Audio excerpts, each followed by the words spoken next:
Hey, hello everyone. So it's time for a student president Q&A. If you'd all like to introduce yourself. Hi everyone, I'm Phoebe. I'm president of the Students' Union. I'm Evie. I'm president of Inclusivity and Diversity. I use she, her pronouns. Hi, I'm Simeon. I'm president of education and my pronouns are he, him. Hi, I'm Ellis. I'm president of activities and my pronouns are he, they. And I'm Sian, president of sport, and my pronouns are she, her. Very lovely. So I guess we'll start with the very first question that we got asked. And surprisingly, it's, can you tell me what is the student union? I guess we better give this one to Phoebe if you'd just like to explain. Everybody's really happy with that. What a question. So the Students' Union is, a lot of people see the Students' Union as the building, but a Students' Union is actually there to represent students on any of their kind of issues or concerns. The main thing that we do is, obviously we can lobby government, we can lobby other bodies, but mainly we lobby the university on students' behalf, and we make change. And we work with students on lots of campaigns. So I don't know if anybody else wants to add to that a little bit, but that's basically what a Students' Union does. It's not just SANC and SPA, it's all of us and all of the team behind us as well that make sure your voice is heard and that you're represented. I think you really just hit the nail on the head there. I can see everyone's amazed with such a great explanation. Okay, so this is going to be a bit more of an open question, but obviously we are in a COVID-19 pandemic, and I imagine that's affected you guys quite heavily with meetings, kind of getting around and seeing students. So how has the pandemic affected your role, and how did you work around it? If we would, Ellis, would you like to start us off with your answer for this one? So my role was quite heavily affected by COVID, and especially with Sian as well, because obviously we're all at home. You don't have people running around in field doing lacrosse. You don't have people meeting up and watching Doctor Who. It's very much changed. So with that, we all agreed in the beginning when we started into our roles that it sort of became president first, activities, sports second, and what we could do to focus on that. So some things I did was myself and Phoebe thought when we had that Hull the Head scandal regarding security on campus, we went to the university first and we were fighting for that and fighting for students to be heard. We're focusing on other things, so like the Students First campaign. So we're looking at like nationally, like universities being funded properly, making sure students are getting value for money, making sure that tuition fees, like if we can get them lowered, we will be fighting to get them lowered. So it's just really thinking about, I was elected into a position to lead. So it's just leading on different projects because we can't get together and do things, but then making sure that I'm still there to support online and make sure that if anyone needs a hand on anything, I'm just there on Facebook or my emails. You can just get in touch with me quite quickly. So yeah, that's pretty much the main way that I've had to adapt heavily for COVID. I think that's definitely the same with sports, as Ellis mentioned at the beginning. Like, we kind of came in with a manifesto that we couldn't necessarily do to what we wanted to do anymore. So we definitely did have to put our president part of our role first. And as Ellis said, he's been working on like other campaigns, and then for us, we normally put on, for example, awareness months. We normally do a lot of sporting events around that, a lot of charity events around that. But this year it has had to be all online. So we're looking at obviously providing sporting resources for those awareness months and doing different charity fundraising, but online. So it has got the same kind of atmosphere around it, but everything has been mainly virtual. So it's been incredibly different, especially with sports, because we've literally had maybe 6 weeks worth at max of sport, and even then it was very restricted for some sports. So it has been very different, but I can't commend the AU and the sporting environment around Hull enough for kind of adapting to that and picking themselves back up when obviously the government said you can't do anything. So yeah, big shout out to the AU for that one. Yeah, and I think as well, to add to that, Joe, I think, I mean, it goes without saying that sports and activities was massively impacted by COVID. I think it's really clear to students why that would be the case, but also for me and Evie and Simeon, it's massively impacted our roles as well. You know, we came into this, like Sean and Ellis have said, with manifestos and what we wanted to do and with plans for the year. And obviously lockdown happened in March, and everything that we'd written in our manifesto and were elected on just beforehand was kind of out the window a little bit. And there's a lot of those things that we've still worked on, but like Sean and Alice said, there was priorities that had to come in first. So, you know, me and Simeon and Evie had our own ideas that we wanted to come in with, but instead we had to focus on blended learning and making sure that that was working in a way that was working for students. We had to represent students on No Detriment. We had to represent students on the library opening times, you know, fighting for accommodation fee waivers, lobbying local accommodation providers to make sure they're being fair to students who can't return for whatever reason. And I think it has definitely been a really challenging year. It's been a really difficult year to be a president of anything. It's definitely a year that has never happened before and probably will never happen in the same way again. But I think we've all done, you know, a really good job, worked as a team and done everything that we can to make sure that we're putting students' priorities first, because I think student priorities have changed as well. There are things that we were elected on that they would have wanted us to do, but actually more important things have come up since that we've had to do that. But it has sort of felt a little bit like putting out fires left, right and centre sometimes. You'd come into work one week and the guidance changes so much and the laws change so much, then we just have to keep adjusting and changing everything that we do and changing our plans every week. So you've just got to be flexible, but it's been a challenge, but it's, you know, it's still been great. We've still tried our best to talk to students in whatever way we can and to get their feedback and to make sure that their voices and their concerns are heard by the uni. I just want to say as well, a massive thank you to you guys. I understand that, you know, this year has not been ideal, but as someone who has involved in the union, in sports teams, in societies, you guys have made this year extremely more pleasant than it probably should have been. You've all done absolutely fantastic, and I just want to say thank you for making this year good. Like, just thank you for that. Well done, Okay, Sean right. and Ellis. I will actually cry, so Okay, I'll hold back being nice for a minute. I don't want anyone to cry please. right Don't now. be too nice to us. So, as we're aware, we are getting to the end of your term time as a student president, as being elected. How do you plan to ensure what you're working on will be followed up by those who take over your plan for next year? Because I'm aware that obviously you may have not gotten to achieve everything you wanted to, so there'd be a sense of like wanting to carry on and keep pushing what you're doing. Eve, if you would like to actually start us off with this, because we haven't heard from you yet. Yeah, thanks, Joe. I think one of the ways of doing this, because I've had exactly the same thing as you, Joe, as the months have come to an end, I've sort of thought, okay, well, I've got to try and make sure that my hard work comes to something, regardless of what happens next year. So there's sort of democratic ways you can do that. So the representative body, union council, which some students might know, some students might not, if you pass a motion, which can be it's to lobby for the university to do something. So when I was a student, it was about consent training. There's been ones about sustainability, all sorts of ones that are about the union has to do something. So if that motion gets voted in by the student representatives, that's something we're mandated to do. So it fits into your remit and you have to do it. So part of it is being sneaky and thinking, I'll try and pass a motion around my campaigns, because then it will get carried on to the next student president, and whatever their priorities are, that will fit into their remit. So there's democratic ways of doing it like that. I think a lot of this year I've spent getting data from various things.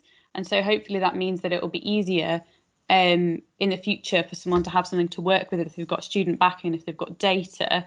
So I've spent a lot of this year, people have seen I'm like Survey Central, and because I need the data, and it's that data will obviously then be, you know, I want to keep really good records and keep it preserved, and then hopefully the next person can do it. and use that information, and they don't have to start it again. They've just got the backing for it. So I think it's motions, it's keeping really good records, which I've really tried to do. And when we, if there's a handover to 2021 to 2022 presidents, really making sure that all the things you've learned and that you want to prioritise is handed over and explained well to whoever comes into the post next year. So there's those internal ways. And I guess as well, it's making awareness of your campaigns and making sure students are on board, because if you get people involved, they will then want to carry on as well. And there are students I know that are first years, second years, that are going to be here next year, and they care about the campaigns. And if they feel updated and they feel involved, then whoever's in the roles will have to represent students, and if that's what students still want. So there's those internal ways. And any student that's watching this, you can pass a motion. It's not just a president thing to do. So you can pass a motion as well. So there's those sort of internal ways, and there's the general more cultural thing. If you get students to care about something, then we have to represent those students. So a bit of a waffly answer, but hopefully that helps explain it a little bit where I'm coming from. Oh, that helps explain things amazingly well.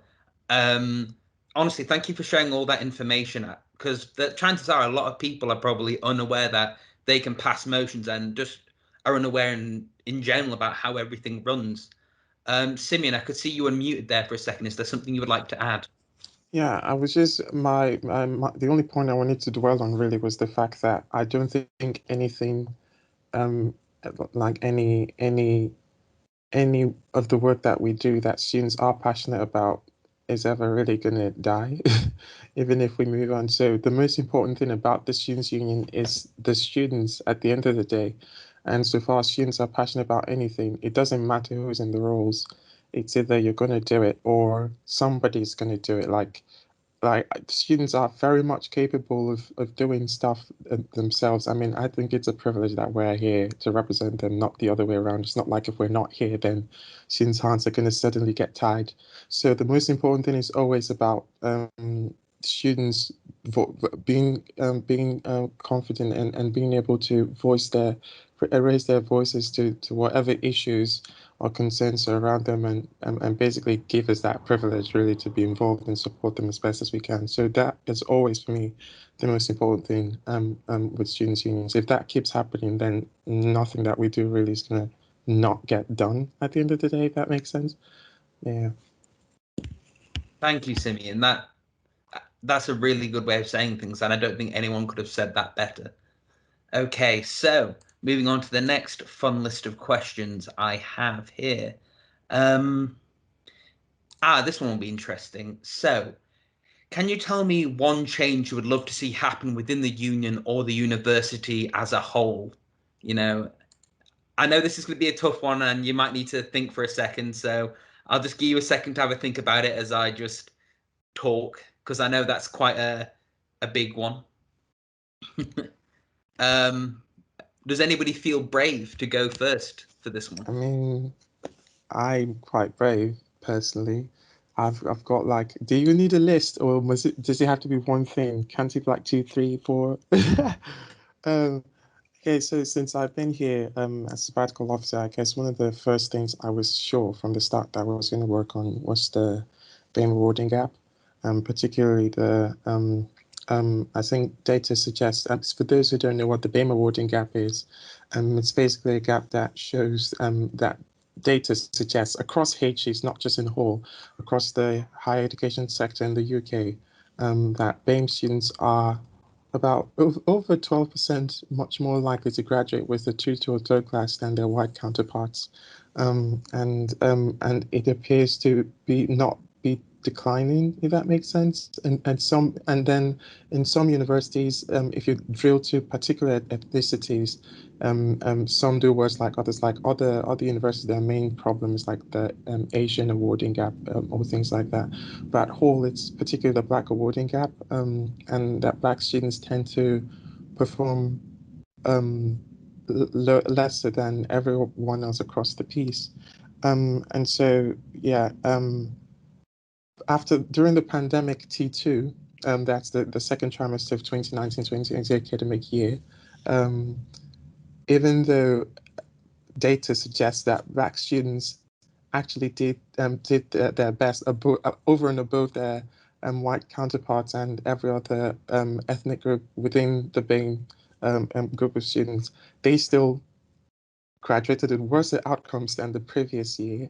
And for me, that means that the issue is getting worse, not better. And if there's anything that I would really love to see changed at all, it will be that, because the consequences that that has for employability once students graduate with a 2 to a 3rd class, there'll be no confidence to even go for a postgrad. Somebody might suggest, why don't you go for a postgraduate? But if I graduate with a 2-2, I'm not thinking I'm going to do a postgraduate degree. I'll be thinking that'll be a waste of my money, because, you know, so I do think that that needs to be rectified. Really, yeah. I mean, I've done what I can. I guess I'm about to cross my line. Those who know, who have tried to follow up with what I'm doing, know that I've done what I can. But I would really love to see that dealt with appropriately, without going into any more details than that. But yeah. Thank you, Simeon. Really educational there. I wasn't aware of that before, so thank you for that. That's something I've learned from today. Phoebe, I've seen you've unmuted if you want to go.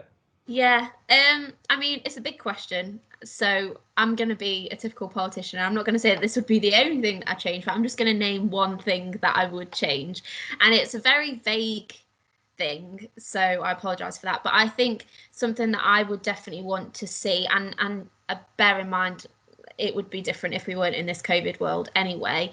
But I think that what we're lacking as a university and a union altogether is that real sense of community and feeling like students really come to Hull and feel like they belong here and like they belong to something bigger than themselves. And I think that that has a massive, the reason why I think that's important is because I think it has a massive impact on international students, has a massive impact on mature students and foundation students, and everybody really getting involved in their communities. It really has an impact on students getting involved in the Students' Union and really engaging in things that we do, getting involved in sports and societies. It has a massive impact on their mental health. And I think that it's a really big thing, and it's a huge thing to try and achieve in 1 or even 2 years, because it's kind of a culture change within the university and the union. And you know, we are in really unique positions because we have to work with the university on things but also hold them to account. So it is very difficult because we have to be critical of them but also work with them to get things done. And obviously ultimately they fund us, so it is a really complicated and complex relationship that we have with them. But through working in partnership with them, there are lots of really good things that we can achieve. You know, I would really like to see students have a relationship with their with academics and with their teachers and their tutors and their personal supervisors that's really healthy and really beneficial to them. There's so much more that you can get from coming to university than just a degree, and there's so many ways that you can really make the most of your experience here, but only if it really feels like a community and all of those different aspects across the institution work together. You know, if it's really clear that your personal supervisors have really good links with the mental health support team and really good links with the Students' Union and really good links with Student Futures, which is the careers team, you know, that's how you get the most out of your experience. So it's a really complicated issue, and I'm sure every student knows that there are communication issues across the university. You know, you can go to several different teams and several different systems and find out different stuff, and that is the first thing that I would want to try and resolve, the fact that it needs to be streamlined and you should be able to go to one single online server or service. This is really boring, I'm so sorry, but it is a massive issue. The fact that you go to so many different portals just to find something out is such a pain. Like, students don't need to do that. They just want it to be easy and simple and to go to one place, and for all the communication to be clear and coming from one place consistently. So that would be the main thing that I'd do, because then everybody would know what's available to them and they could really make the most of the opportunities that are at Hull.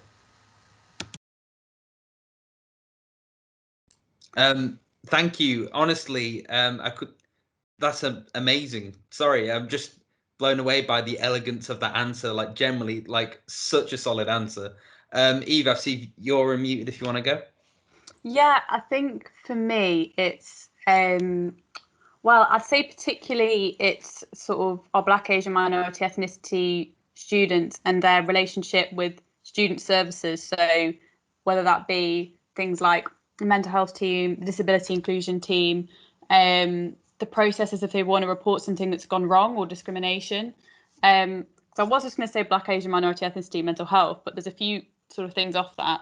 So anyone will know that's a big thing that, you know, if you're on my social media, that's the big thing that I post about. And I think if I'm going to be sort of brutally honest, I think sometimes a community, particularly the Black community, has been left behind or has relied on the students pushing things forward and not necessarily been taken on by staff.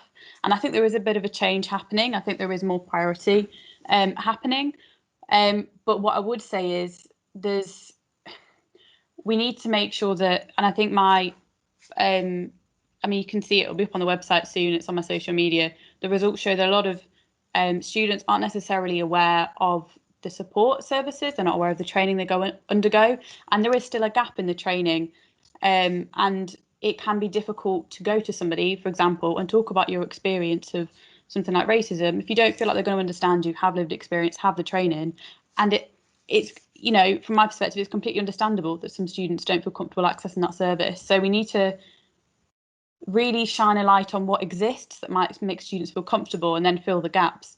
So that's part of that campaign there, is I'd really like those students to want to and feel comfortable accessing the service, and then you can say more about what's going wrong. So part of that is the mental health team, because we do have a not very diverse mental health team. They do have training in different areas, but not necessarily everyone knows that training, and even so, you might not feel necessarily comfortable going to a white cis man, for example, if you don't feel like they understand your experience, if that's not, you know, someone that represents you. And I think the other part of that with student services is we do have ways that if a student has experienced discrimination, hate crime, etc., they can go to certain services, but we're not very good at talking about what exists. So the Students' Union Advice Centre is actually a hate crime reporting centre. So if you don't want to report a hate crime, you can go there and they'll give you the support to fill out the form. There's also a number of volunteers at university who are called Dignity and Respect Advisors, and on a voluntary basis, they're also staff, but they have this position as well. You can get advice if you've experienced something and you want to get advice about the processes. So the stuff like that exists that we don't talk about, and there's still gaps and there's still room for more. There's still room for more people who are experts, particularly on racism, particularly on those sorts of issues. And we need to fill in those gaps and also talk about what's already there that's good. So we need to do both of them. And I really want by the end of this year, particularly more Black, Asian, minority ethnic students to feel comfortable accessing these services and to actually have a bit of change that means that they're better to access and they are more specialist support. They've done it in other student unions, and I think we should do it here, to be honest. So I'm quite passionate about lobbying for that. Once again, just a solidly amazing answer. As someone who has made use of kind of the mental health support services and has had issues just finding things through all these different portals, these answers just really just sing home of would be just some truly amazing things. Sian, Ellis, is there anything you want to add? Ellis, do you want to go first? Do you want me to go first?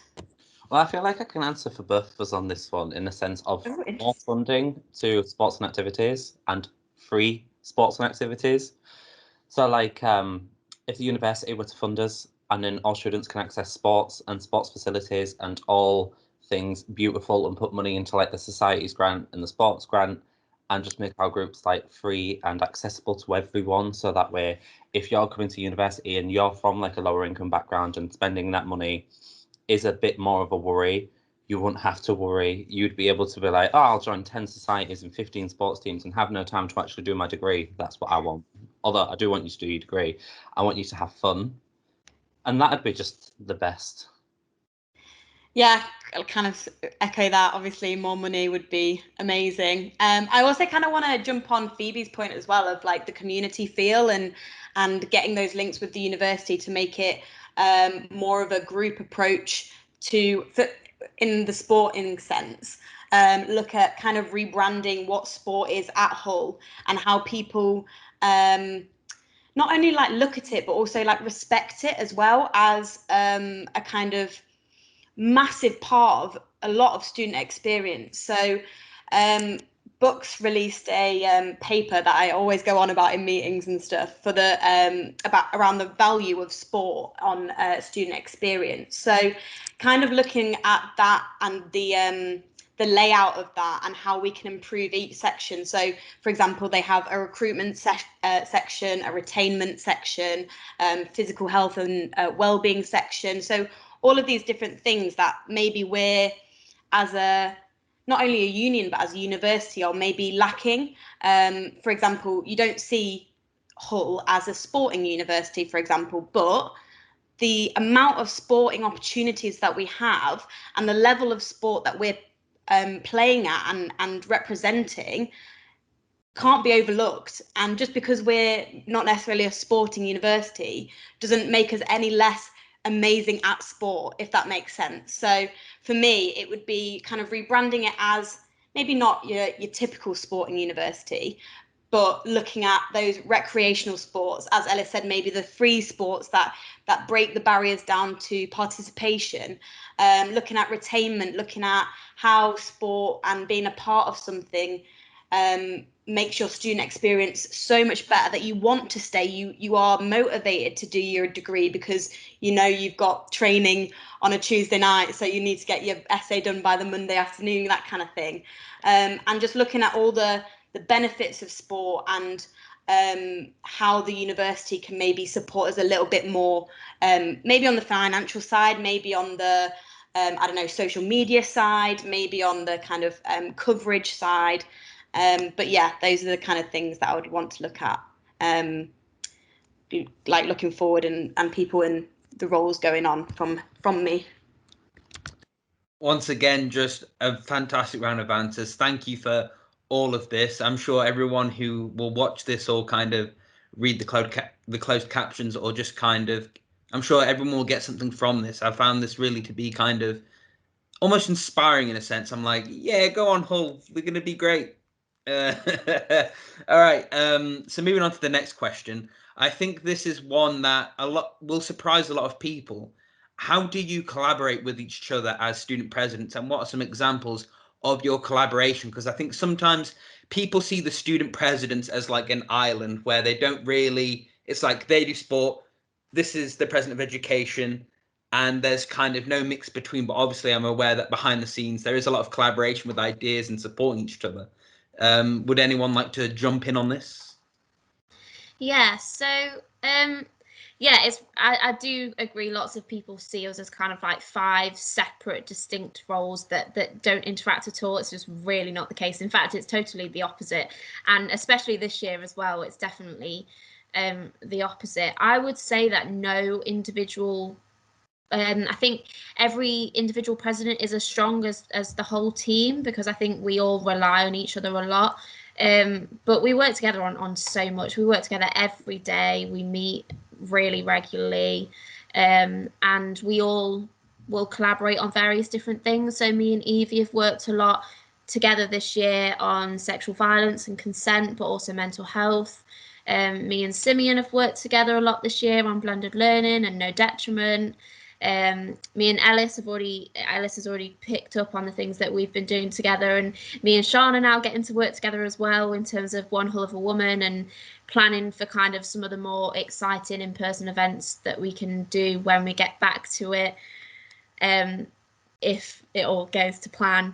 And you know, various other people have been working together as well. You know, Evie and Simeon working together on a lot of things to do with how blended learning and the pandemic and online learning has impacted international students, but also students from a Black, Asian, minority ethnic background, or, you know, just various different things. So we all work together a lot, and particularly this year where it has been very much, okay, there's this massive issue that is impacting all students that we all need to really plough our energy into, because that's more important than this, that, or the other that we would normally be doing. It has happened more, but yeah, we're definitely not single entities. We definitely work together a lot. Sorry, Eve, there's something you wanted to add there? Yeah, I think I completely agree with everything Phoebe said, because I think it's even more so when there's COVID, which isn't anyone's remit. So we ought, do you know what I mean? There's loads of unforeseen stuff that was never put into anyone's remit. So we've had to work together on that a lot. I think the other thing is as well, we've recently updated the standing orders, which is basically the role descriptions and the expectations of the president roles. And one really nice thing that's come out of that is that there's loads of collaborative working. So, like, I've worked with Simeon on, well, Simeon's done a lot of it, but I like to think I've done a little bit of stuff around decolonising the curriculum and awarding gap type stuff, because it does overlap, because it is around inclusivity, it is about, you know, liberation and stuff. But that was never officially written into my job, if that makes sense. So there was nothing to say that I had to do that. But now a lot of the things will say, for example, the president of inclusivity and diversity from this year forward will work or co-lead with the president of education on awarding gaps. So there's loads of stuff now that is written in that I think is really positive, because it means those massive topics will now be covered by two presidents and is an official part of their role.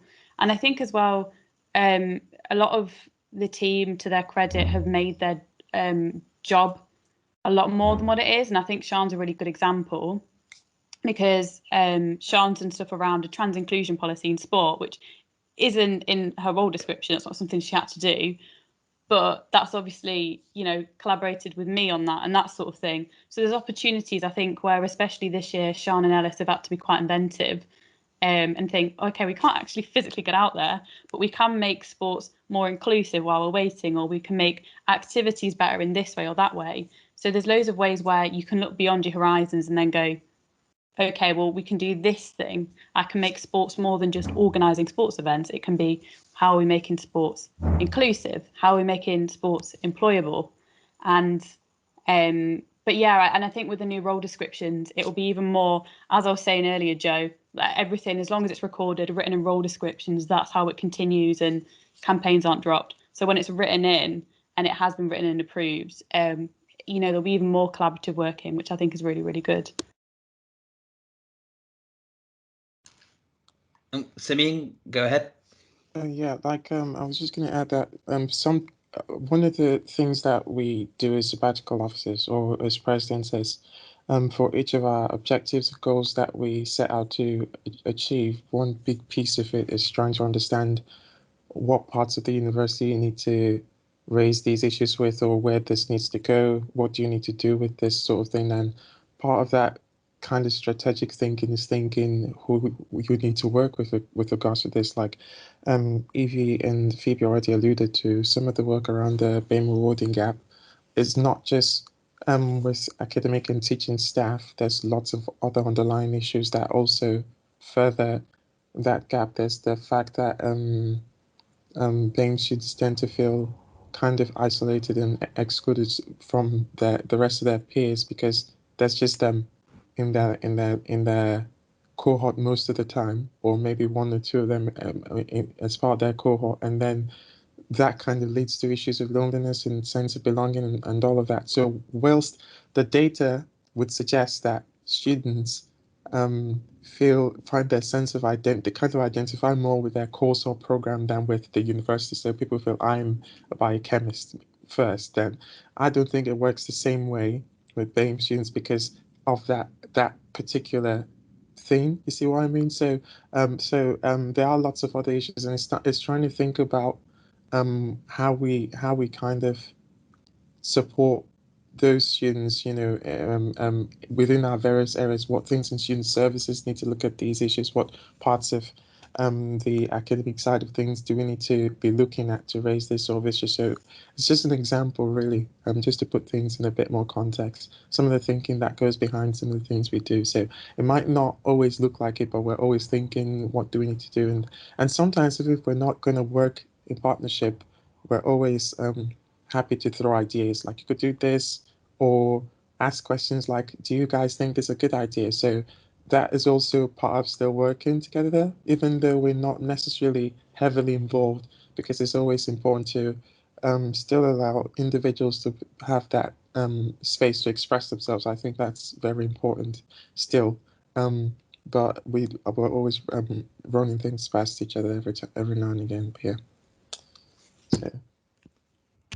Thank you. Okay, so moving on to the next question. Surprisingly, people aren't aware of what does the union have to do with the university? How do they work together?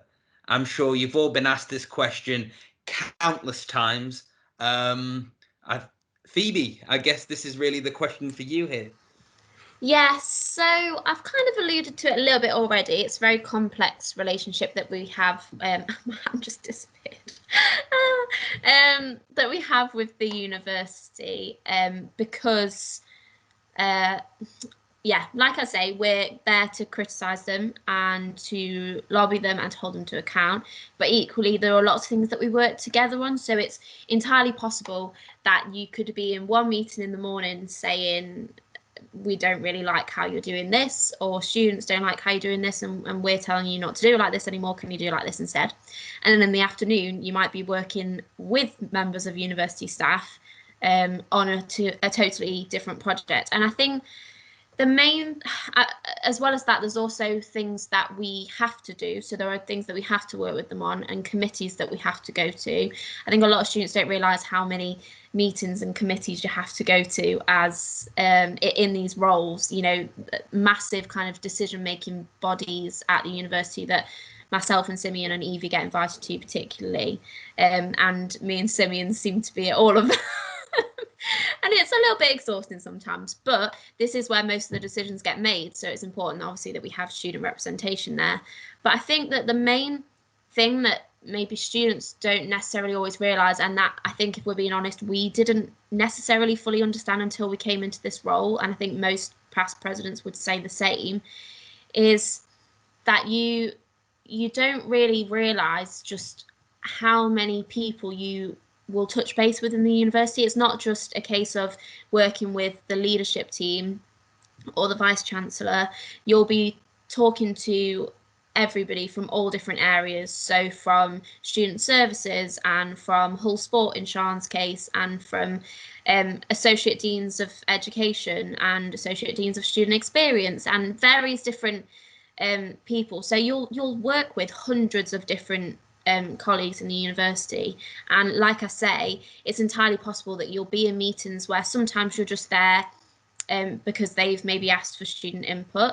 Sometimes you'll call a meeting because there's something that you need to feedback on, or that you're not happy with how it's going and you want to say, I'm not happy with this isn't working for students, we need to change it. And that's a lot of it. But then there'll also be times when you'll be leading on a project. So for example, a couple of things that I've been doing this year, one is a work stream around mental health and how we can really improve student mental health through community techniques. So rather than it all being targeted at individual kind of treatment, therapy, support, how can we do that through kind of peer support and working as a community to kind of deliver that support and to create a campus where everybody has a good understanding of what it means to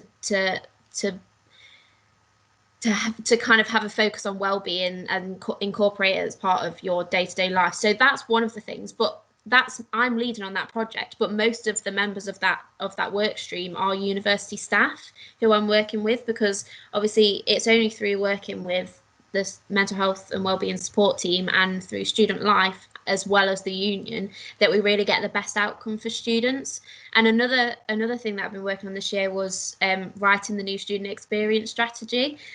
And this is like a really bizarre thing. It's never been done before. And I don't know if it's been done at any other students' union, but the university obviously writes a number of different strategies for different areas. So, but this year they asked if I could write the student experience one. So I've basically been writing a strategy for the university.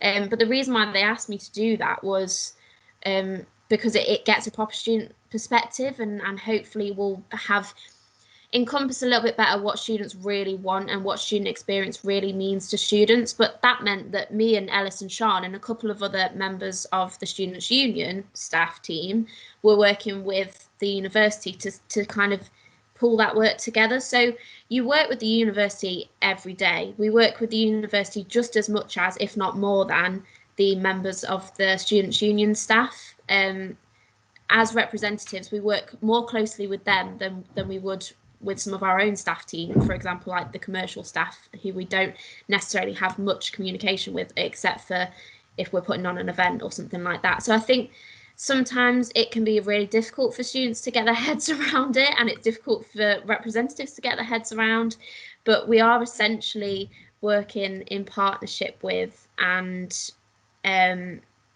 working with people who are also working against, in a way, which is weird, but it's trying to get your head around the fact that the university is a massive institution with lots of different people. You'll come across some people who you don't agree with and who you want to fight against, and others who are great and do a really fantastic job and genuinely have students' best interests at heart. And I think that's the lesson that we all learned probably in our first week in this job, of kind of don't see the university as this one institution where everybody's the same. There are lots of different people there, all with their own different personalities and their own different professional opinions on things, and some of them are really great to work with. A lot of them are really great to work with, and even when you have conflicts, you know, they're more than happy to listen to our feedback, and they are really open to doing that. And it's only through a really positive relationship with them that you can actually achieve some of those things, and they're more likely to give you some of those things. Don't get me wrong, it's a challenging relationship, but if you keep them sweet, you're more likely to get what you want. Thank you for that absolutely fantastic analogy at the end of just keeping them sweet. I'm sure. Am I right to just jump in on one thing? I just wanted to kind of give an example of kind of how maybe a project that's a bit more, I don't know, collaborative, but over the years. So basically, obviously, we all know about the Team GB partnership, and how a lot of students got very confused about said partnership from the beginning. So what happened was basically there was a Team GB steering group that had a president on, and they were giving their input and things like that, but it wasn't necessarily directly from students, and that input wasn't coming directly from students, and there was still that confusion there. So last year, a motion, as Evie's been mentioning, came through from a student to say that there needed to be a Team GB student panel that could directly feed into this student group, the steering group, and have a bit more of a student, student eye on what the partnership was, and what was happening, why it was happening, and if students would actually engage with it. So basically, that's something that I kind of picked up going into my role, as it happened at the end of the last term.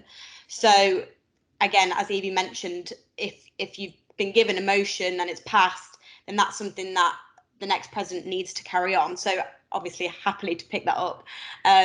So in that sense, we obviously created an application, an interview, and then we've actually got a 10 student panel for Team GB, so that they can have a direct student input on that steering group, which then directly inputs the actual partnership. So I think that's a really good example of how obviously there was maybe a lack of teamwork, communication at the beginning, how our students changed it, how then now we've created this really positive thing that's really impacting this massive part of the university. So just wanted to put that in there. Thank you.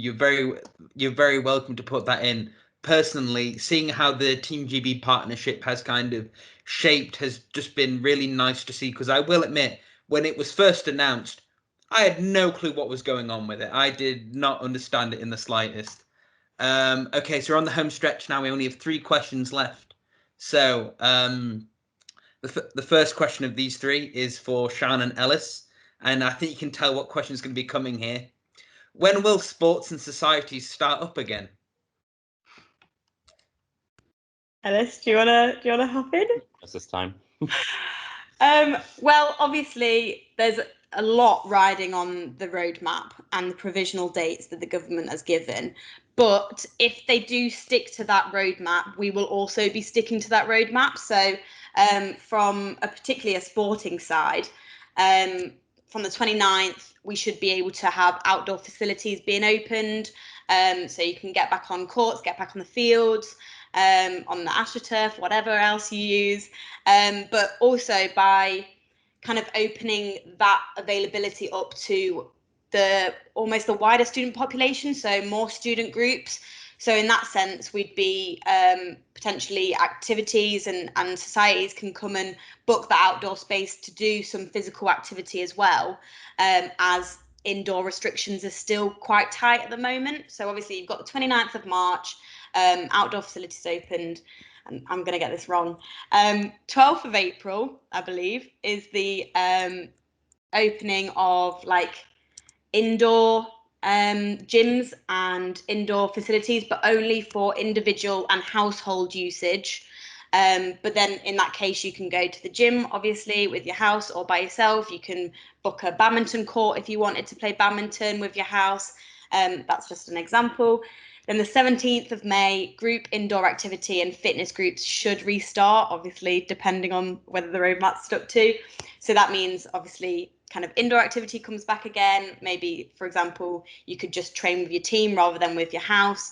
So those kind of restrictions get lifted a little bit. And then on the 21st of June, fingers crossed, everything crossed on my whole body, we can kind of get all the restrictions lifted and get back to what we call normal. So hopefully we can get all that back. But obviously it's from a sports side, but for our activity side, it would all be in guidance with government guidelines with indoor spaces, obviously room restrictions, kind of going back to what we did September, October time, where we had those 6 weeks with slight restrictions, but potentially the light at the end of the tunnel that some sport and activities can start happening again by the end of the year.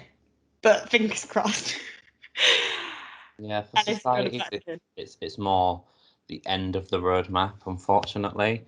But that's why we're looking at maybe seeing if we can get more societies involved in maybe some like recreational sports. So things like rounders, nothing like major athletes would attend to, but something fun and cute and like just so we can get out in the sun and not be in our bloody rooms anymore.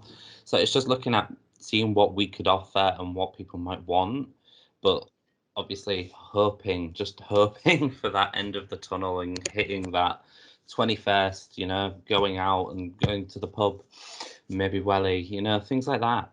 So it's just praying for the roadmap. And asylum. We should promote our own places as well. Yeah, Sankin Asylum. And Spa. That might be helpful, you know. All right, so moving on to the next one. What is the accessibility reporting tool? I'm happy to take this one, Joe. So yeah, I know I've had a few students ask me this, and so I think it's really good to get the word out there.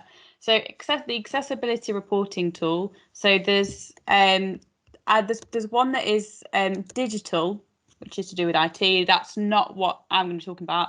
There's a physical one, and that is for any student who is on campus, and if they face, and for example, if you have a wheelchair user, somebody with a physical disability, etc., and they need an item of equipment or something and it's not worked. So a stair lift, a standard lift, it could be some furniture has been moved in a way that's inaccessible, you know, a hearing loop isn't working, etc.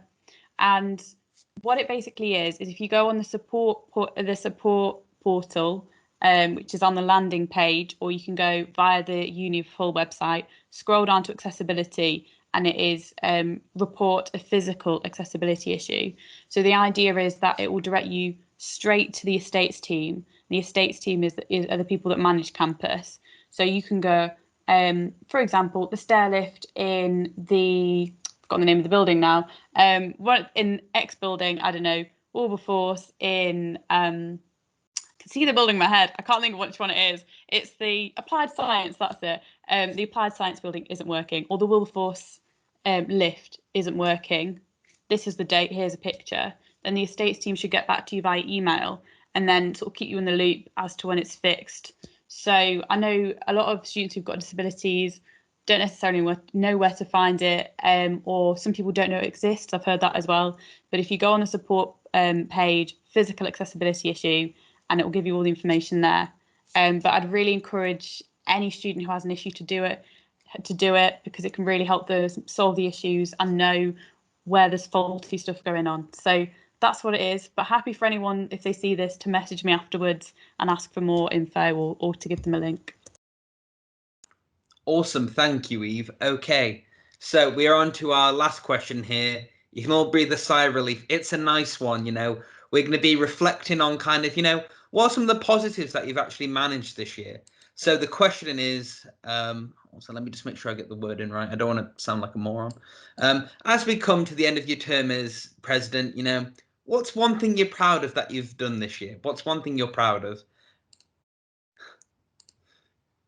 And I know it's quite a tough question. Oh, go on, Phoebe. I can see you're dying to go.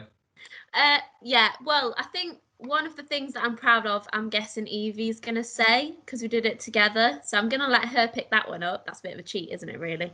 And I'm going to say a different one.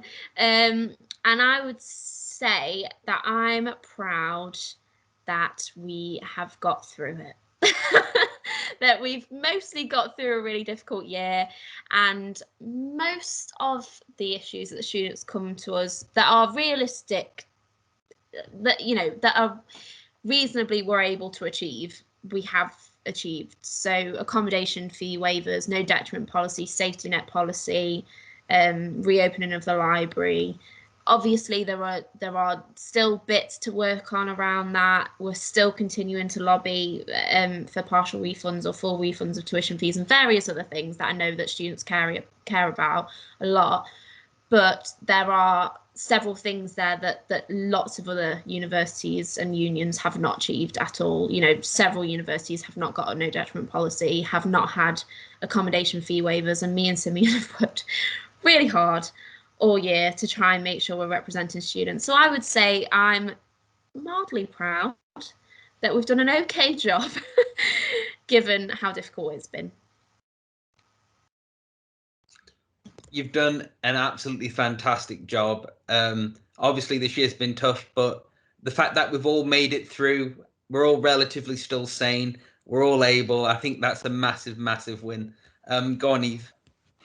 Yeah, I think I know what he was going to say. I think a lot of things, it's difficult to say, oh, I'm proud of it, because it's in the making, and I'm like, I might be saying this now and it'll be done in 2 months or whatever. So I think I'd say I'm proud of a lot of things that have started, even if they don't finish, because I think that's still a massive thing. The thing I was going to say is consent training. I feel like I say this all the time. It will literally be up so soon, and it is available to all students on My Journey, and it's so obviously this is something that me and Phoebe have worked really hard on, and it started when I was a student, so it's been going on a while, and I just really like it because it's really inclusive, it's really myth busting, and you know, it's come straight from, you know, what some survivors have told me that they want other people to know. So I feel like it's really genuine, it's got important information there, and I've worked really hard to make it, you know, LGBT inclusive, to make it myth busting. And I just think it's quite thorough, and I'm really proud of that. And I think another thing that specifically for my own projects that I've done that I'm quite proud of is, and it's a really small thing, but I recently did a survey, which was basically me having a bit of panic, going, I was elected on a manifesto. Am I out of touch? Do people like what I'm doing? And I did this a few weeks ago, and it was basically, here's my project. What do you think of them? How does it relate to your priorities? And I was really pleased, because every single person that responded said, I think you're doing the right things.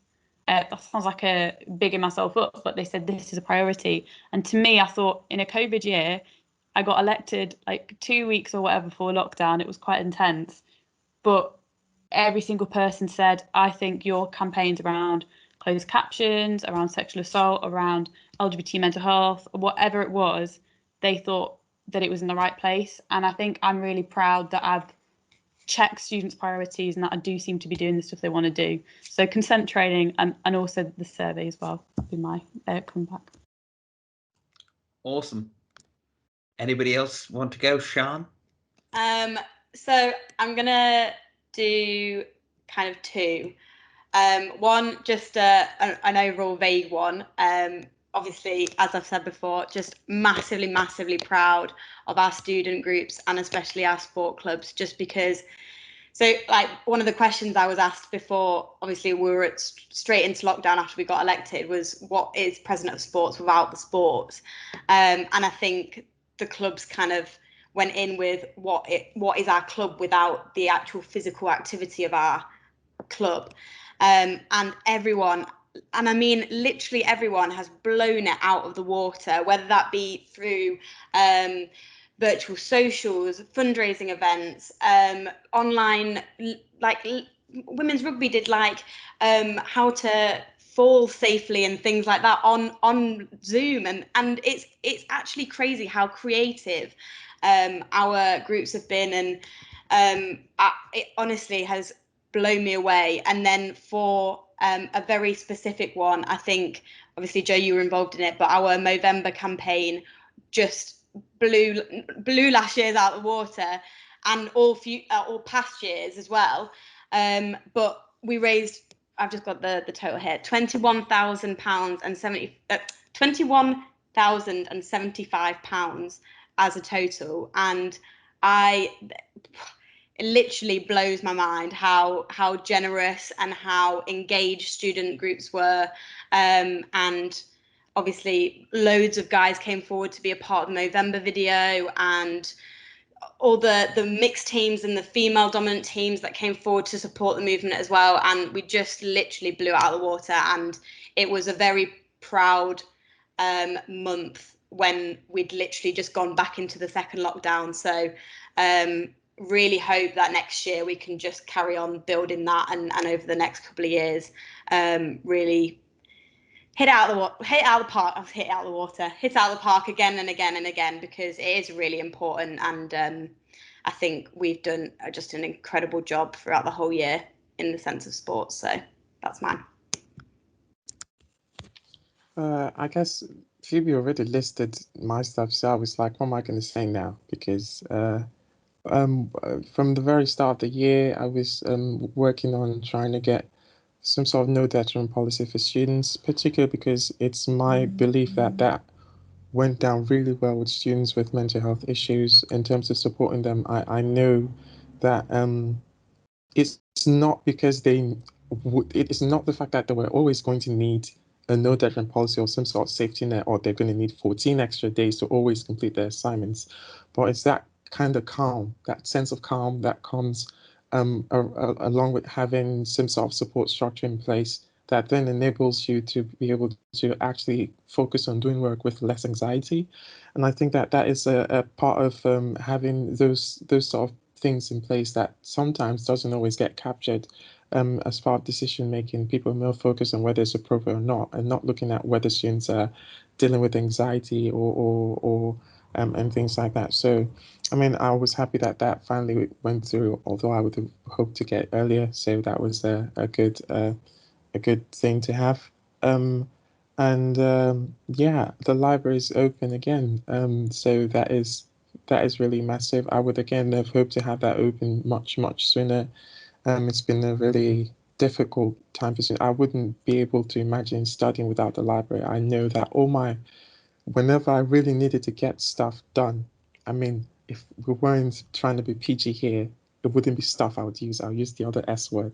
But yeah, but if I wanted to really get stuff done, I wouldn't be sat on my couch trying to do that. I would go to the library to do. I remember I completed my dissertation, like when I wanted to really do my dissertation, because as an international student, there are limits to how many hours I can work and stuff.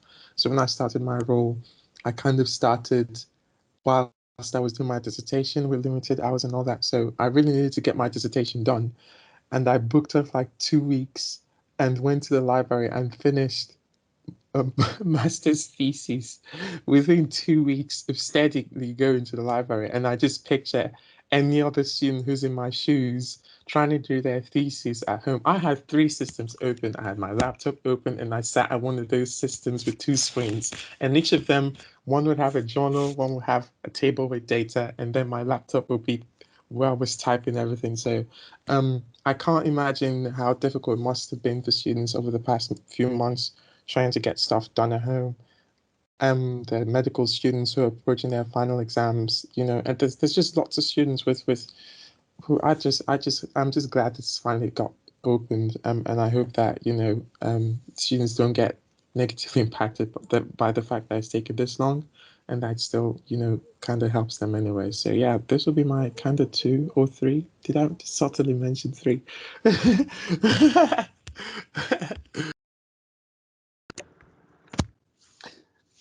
I think I'd like to really reiterate what Sian said, because if you look at it from the society side as well, student media are fully operating online, and that's something that scared me originally going into it, being like, is it going to hurt them? Absolutely not. Jam Radio thriving, Torch is thriving, doing things online, Hullfire are doing great, loads of articles, and it's working really well. You've got societies left, right and centre absolutely smashing out the park, raising money for charity, doing all these events online, and it's just like, so many people were worried in the beginning, like, oh, we're not going to be able to do this, that and the other, but then they've just gone, oh, we'll do this instead, and just killed it, just like done so well. And then you've got our volunteers, like you've got volunteer projects that are dedicated to one thing, planning on doing other things just so they can get out there and volunteer. And you've got like Forces of Nature. The moment they're able to do litter picks, they're out there already doing it. They've already got them all planned. And it's just like, they're more on top of it than I ever would be as a student. Like, it's insane. So like, I'm just so proud of the way that all our students have just persevered and just gone, you know what, COVID's not a problem, let's just do things online, we'll just do it, we'll get on with it, and just done so well.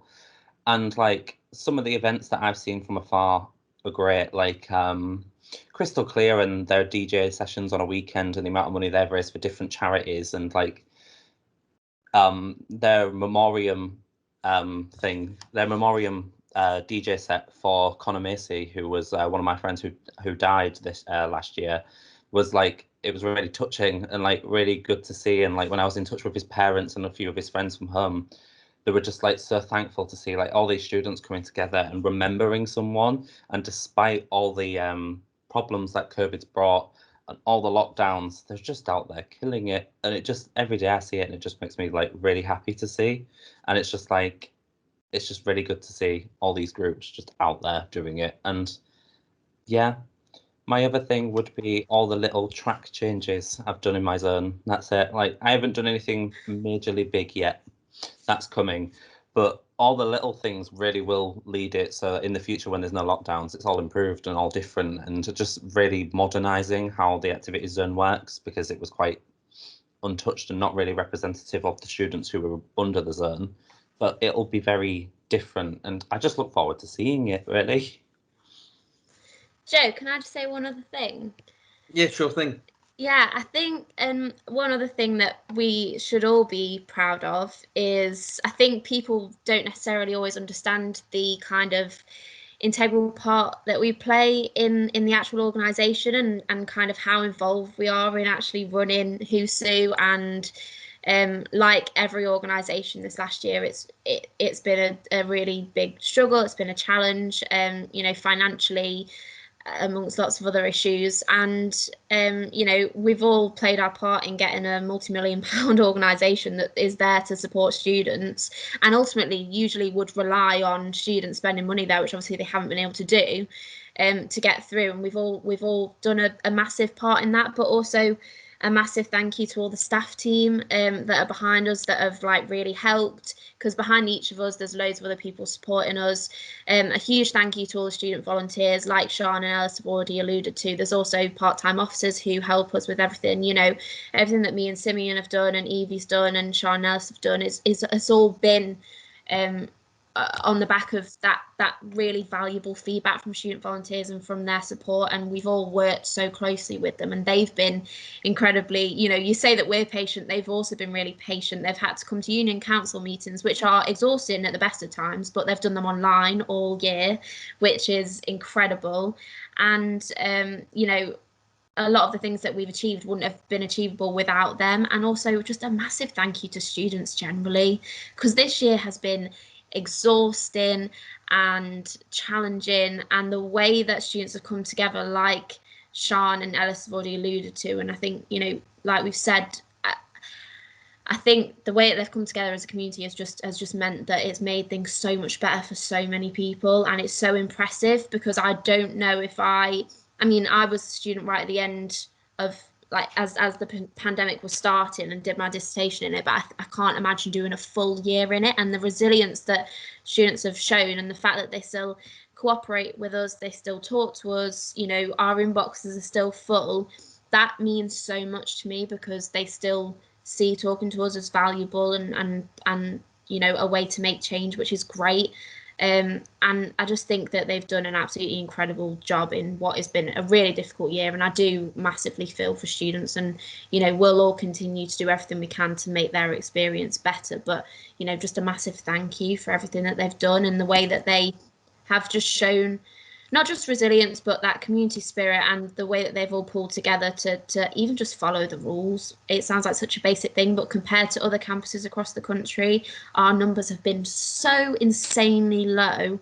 And that is not just a testament to us and the staff team and the university, it's a testament to every single student on campus. So just a massive thank you to everybody, really. Right, that's it. We're officially out of questions. I just want to say once again, thank you to you all for making time out of your probably very busy schedule. I know you're all quite busy people and have a lot of things going on, but I just want to say thank you for everything.